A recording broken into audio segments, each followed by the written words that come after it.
So, what's going on, guys? Short little video about to do today, man. Show you guys what's going on. You're probably wondering what's going on behind me, and come on over here real quick. Let me show you guys something. So you're probably wondering, we got the fender missing, we got the bumper missing. That fender's pretty much off. The wiring harness for the engine is off. It's pretty much disconnected. We've got a chain. Everything's pretty much disconnected. Mine is the transmission mount, the drive shaft, and the clutch line.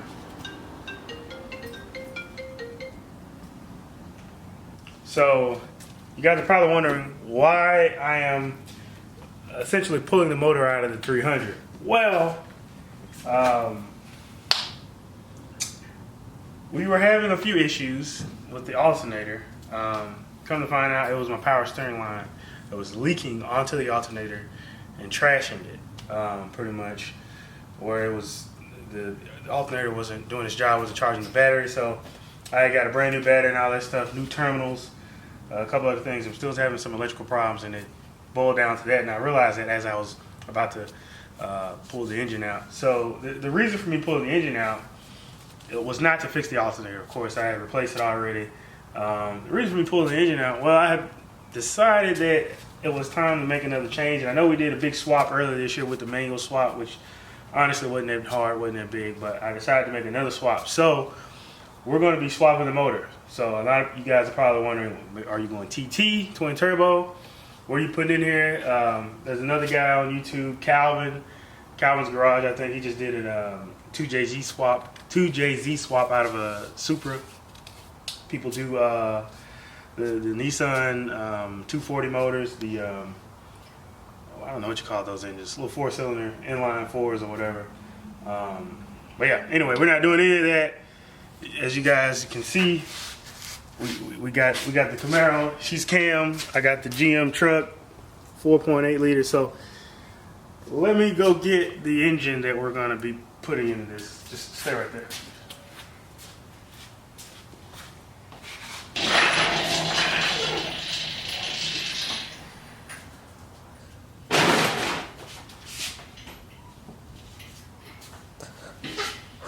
Any day now.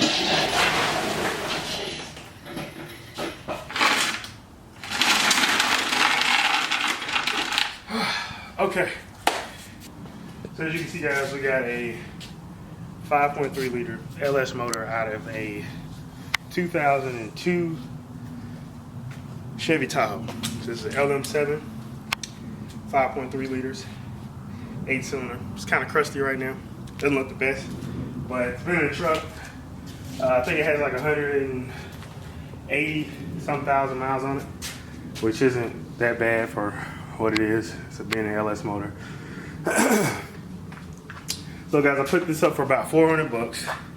And yeah, I felt like it was something I needed to do. I had started pulling the motor. You know, I was gonna clean the engine bay up, shave it, take a lot of stuff out, and then maybe look into getting a motor.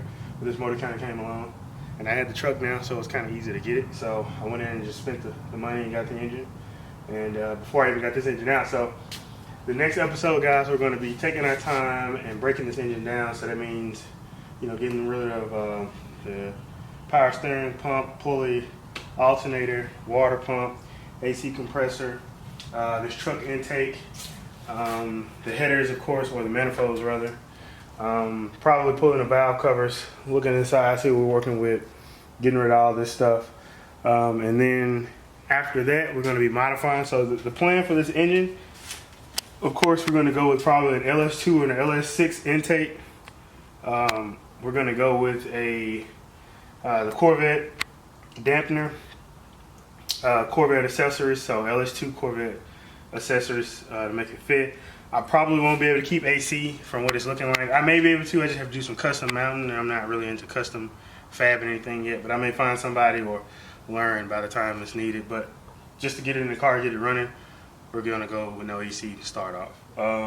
So also we're gonna do a cam swap in this before we put it in. So I'm looking at maybe either a cam from BTR or a GPI, which is the cam I got here, the SS3 cam. I may be going one of their truck cams It's like a LTT4 or LTT3 or something like that, or LLT3, one of them. Putting it in there, springs, everything like that. Just have it kind of chopping, make a little bit more power. I got to get a kit to mount the transmission to this motor, so I'm going to be keeping the stock Z32 trans, and it requires that the trans be moved back like a few centimeters or a few inches, one of them. So I'm going to have to get a shortened drive shaft and custom trans mount, as well as shifter bracket relocation kit. So all this I'm probably going to get from LOJ. It's expensive, so this build isn't going to happen overnight. We're looking at probably a couple of months, maybe 2 to 3 months, and we should be able to have this in. But yeah, so the next episode is either going to be me breaking this engine down, taking a look at it, cleaning it up. So that'll be one episode of me just taking this engine apart, cleaning it up the best I can until it's time to start putting new parts on, and then maybe pulling that out. I may pull that out off camera, but there may be one combined episode. But I wanted to give you guys an update on what was going on with the channel, what we were doing. Kind of busy with work and everything like that, so I haven't had a chance to really film like I want to. But this is the new engine. This is going to be the new heart of the Nissan. I'm thinking Hamburger, Sushi. So, you know, Japanese, American. And I know it's probably going to be a lot of guys that's not digging this, not digging putting a V8 in the Nissan. But guess what? It's my bill, it's not yours. So, you know, this is, I mean, the American V8, man, it's a hell of a motor. And I'm not saying that, you know, a twin turbo model of these, you know, wouldn't be great, but it's just not really my expertise. I'm not really familiar. Not that I don't want to become familiar, but just for a reliability standpoint, this made the most sense for me. I want to have a fun, streetable, daily type car. You know, not that the Camaro is reliable. I can daily it if I want to, but this is going to make this a fun, streetable, daily car. Not that hasn't been reliable, but it's just a lot of knickknacks, and parts aren't really available all the time. So I can go to AutoZone and get a water pump. I can go to AutoZone and get an alternator. I can go to AutoZone and get, you know, a multitude of things that this engine needs. So it just makes sense for me on a financial standpoint. Right now it's going to cost me a lot of money, but in the long run, this is going to really lessen the cost of keeping this thing on the road efficiently and reliable. So got this, you know, a couple weeks ago. Got it on the engine stand and everything like that. So let me know down in the comments, guys, if you're excited for the build, if you want to see this. Let me know if you don't want to see this. Doesn't really matter if you don't want to see this, but let me know if you don't, you know. And, you know, I'm sorry to hear that, but yes, this is nothing but an NA, guys. It's not a twin turbo. It's an NA. I paid $500 for this car, you know, getting it home and everything. So, you know, I put an engine and trans in it. We engine swapped it with a working BG, and we put another auto in it, and then we went and swapped it to a manual. So now we're going to go V8, and I think this is going to be the final form for this car, on top of maybe putting either nitrous or a turbo on it down the line. But we're going to get it running first. And who knows, guys, if this thing is running by March, then, which I think is very possible. I think we're aiming for February, March, but I think it's very possible. I got the truck now, get a trailer, maybe run this thing down to 2K just to have a little fun with it if we don't take the Camaro. So, guys, stay tuned for that, man. I hope you guys are excited for it. I'm really excited for it. 300ZX, V8 swap. It's been done before, but we're going to do it again, baby. And we're going to do it right, hopefully, on a budget. So anyway, you guys, if you like what you see, like, comment, subscribe, share the video, man. If you guys got any tips, if you've done this before, let me know down below. Catch you guys later.